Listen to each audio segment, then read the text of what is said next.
Saya mengajak umat manapun, mau Kristen, mau Hindu, mau Buddha, bersatu semuanya dalam wadah Laskar NKRI. Sudah saatnya kita para pribumi harus bangkit melawan kelompok-kelompok itu. Siapa mereka? Pelopor-pelopornya, para provokasinya adalah mereka oknum-oknum imigran Arab yang sok jago di bumi Nusantara ini, yang sok jumawa mengaku sebagai cucu Nabi. Ya, akibat ulah-ulah manusia-manusia teleng-teleng bersorban seperti itu, korbannya mana? Korbannya siapa? Ulama kita, guru-guru kita, para habaib, saudara. Dari dulu sudah diingatkan begitu.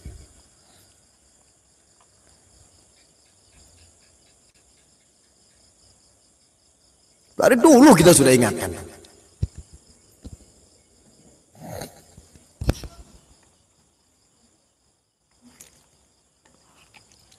Terus lawannya siapa? Celeng-celeng bersorban.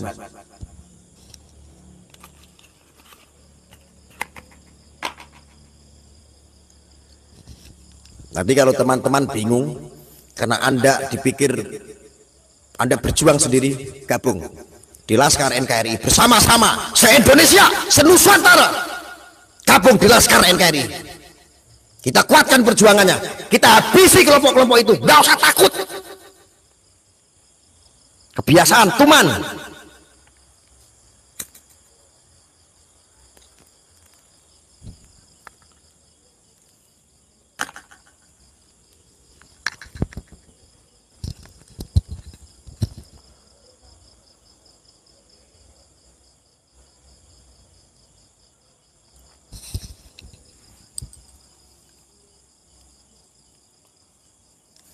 Saudara nggak berjuang sendiri, satu wadah nanti di Laskar NKRI. Ya, nggak usah takut. Satu komando, saudara. Kalau kita habis, kita juga udah gatel melawan kelompok-kelompok itu yang suka mempolitisasi agama, yang suka makar kepada kepala negara kita, ya, yang suka makar terhadap ideologi bangsa kita, yang gampang mentogut-togutkan negara kita, membid'ah-bid'ahkan, mensirik-sirikkan Pancasila, saudara. Gak usah kita kasih hati itu kelompok-kelompok itu. Nah, nanti bapak-bapak polisi kalau memisah nanti setelah kita bikin benyuk mereka, nah, mereka susah dibilangin kok. Kalau mereka sudah susah dibilangin, di masa dulu dipukulin dulu baru polisi datang. Kesuwen, gregetan saya itu sama kelompok-kelompok itu, ya. NKRI kami yang diperjuangkan oleh kakek-kakek kami diinjak-injak oleh orang-orang imigran, oknum, dibantu oleh orang-orang budak-budak celeng bersorban yang kehilangan jati dari bangsanya. Shallu ala Nabi Muhammad. Ngopi dulu.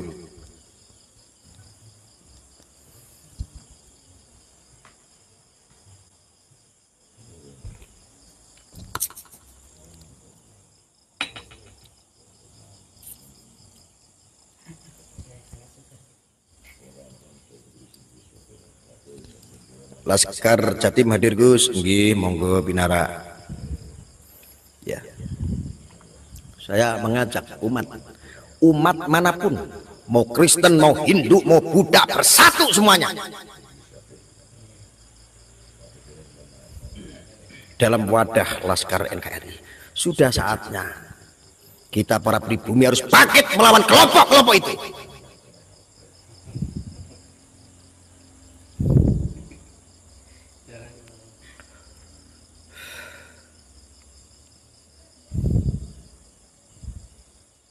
Sudah gabung semua, sudah masuk semua. Nanti yang masuk semuanya kita bagikan atribut semuanya, ya. Semuanya nanti kalau ketemu masa menggunakan itu semua, gunakan seragam yang kita bagikan nanti, ya.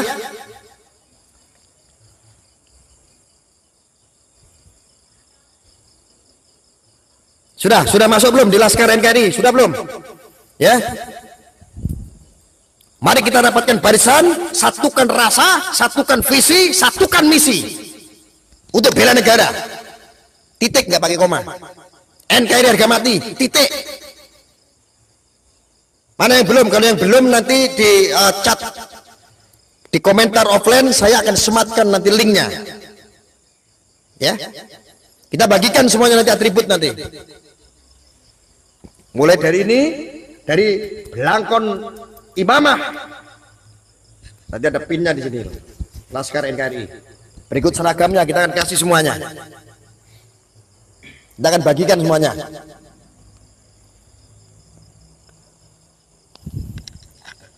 Ya, yang gabung nanti kita bagi semuanya.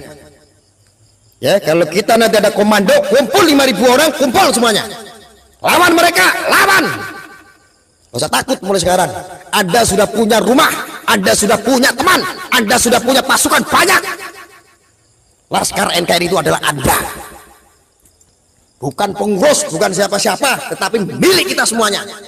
Siapa yang diusik, kita semuanya harus merasakan sakitnya. Satu gerak, gerak semuanya.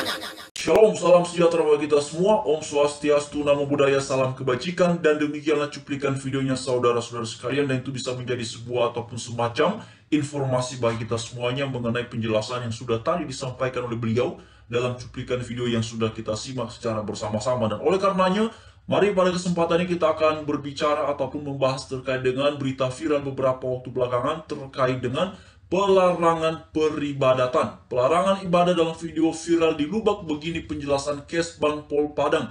Nah, saudara-saudara sekalian, beberapa waktu yang lalu memang ramai sekali satu kegiatan peribadatan. Dan itu kemudian dilarang oleh sekelompok warga dengan berbagai macam alasan, dengan berbagai macam dalilnya. Dan yang paling pasti saudara-saudara sekalian, sebenarnya pelarangan ataupun pembubaran kegiatan peribadatan umat Kristen di beberapa daerah ini sudah kesekian kali terjadi.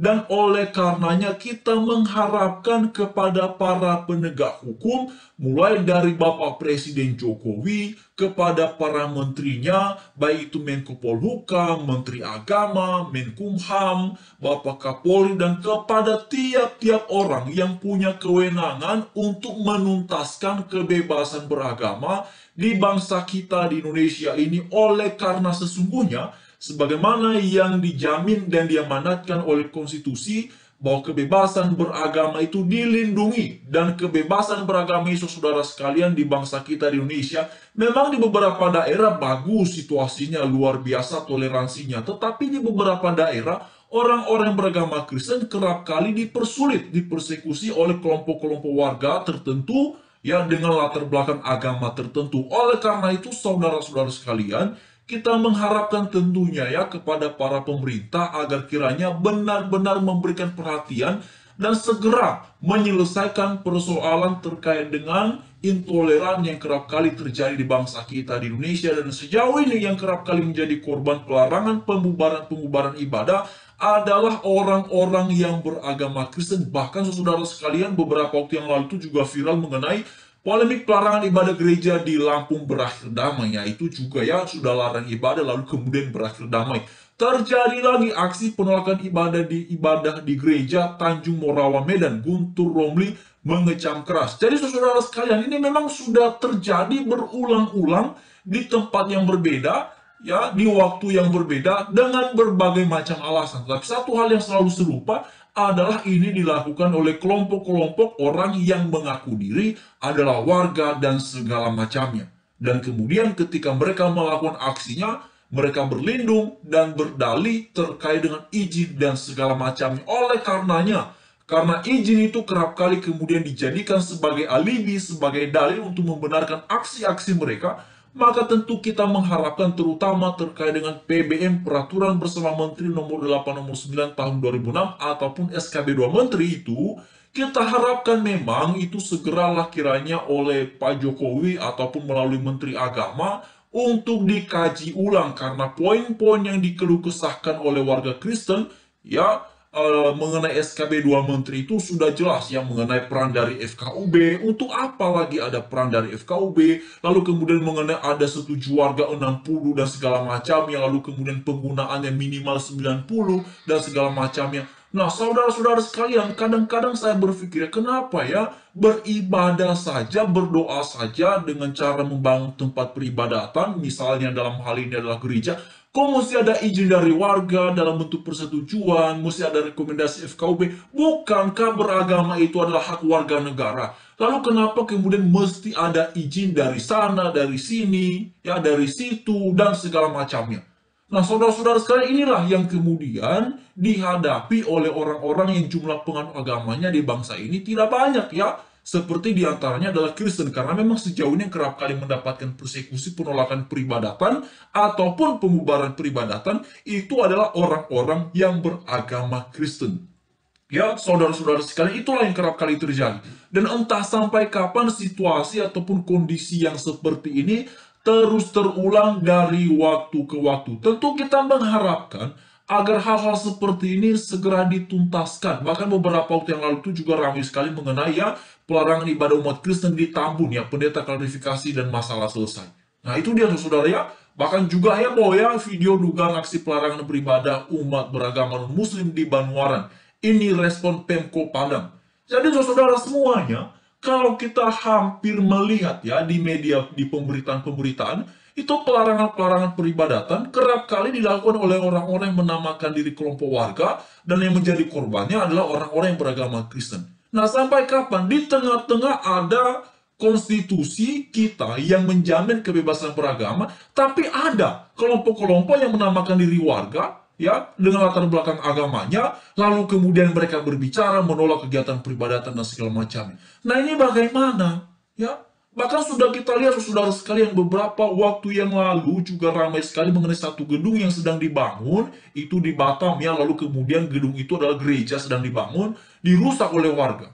Nah, sampai hari ini saudara-saudara sekalian tidak diketahui dan pribadi ya, secara pribadi saya belum tahu apakah para pelaku itu ditangkap, diproses hukum, karena tindakan mereka jelas, saudara ya, videonya pelakunya jelas, terekam jelas dalam video yang sudah viral beberapa waktu belakangan itu. Apakah para pelaku sudah ditangkap? Belum tahu. Waktu itu beritanya muncul bahwa pihak dari kepolisian mengupayakan mediasi. Mediasi itu perlu, itu bagus supaya tenang, tentram. Tetapi setiap tindakan ini kan yang jelas-jelas melanggar hukum ya harus itu ditindak ya. Karena itulah kemudian kenapa pelarangan pembubaran ibadah kerap kali terjadi dan terus terulang dari waktu ke waktu. Oleh karena para pelaku ini tahu bahwa mereka akan begitu-begitu terus ya. Tidak ada tindakan tegas, tidak ada efek jerah, misalnya tangkap, penjarakan dan segala macamnya. Nah, oleh karena itu 3 pelarangan ibadah terjadi. PSI konsisten minta syarat rekomendasi FKUB dihapus dari PBM 2 menteri. Nah, saudara sekalian, itu juga menarik ya. Satu hal yang memang sampai hari ini terus menjadi tanda tanya, untuk apa itu peran FKUB ya? Melalui mesti memberikan rekomendasi barulah sebuah tempat peribadatan bisa dibangun kalau ada rekomendasi dari FKUB. Ya, saudara sekalian, apa kira-kira yang saudara-saudari semua mengetahui terkait dengan peran FKUB dalam mewujudkan toleransi di bangsa kita di Indonesia ini? Apakah ada peran FKUB yang bisa kita banggakan bahwa wow, dengan adanya FKUB maka kegiatan pelarangan peribadatan terminimalisir, berkurang, bahkan tidak ada lagi. Wow, dengan adanya FKUB maka kebebasan beragama di Indonesia, tegaknya toleransi semakin luar biasa. Saudara-saudara sekalian, jujur secara pribadi ya, ini tanggapan saya tidak mengetahui mengenai peran penting FKUB untuk tegaknya toleransi di bangsa kita di Indonesia, tidak mengetahui ya manfaat dari adanya FKUB ya, terutama dalam posisinya rekomendasi FKUB untuk pembangunan suatu tempat peribadatan. Saya tidak ketahui saudara apa manfaat dari keberadaannya ya, saya tidak tahu saudara.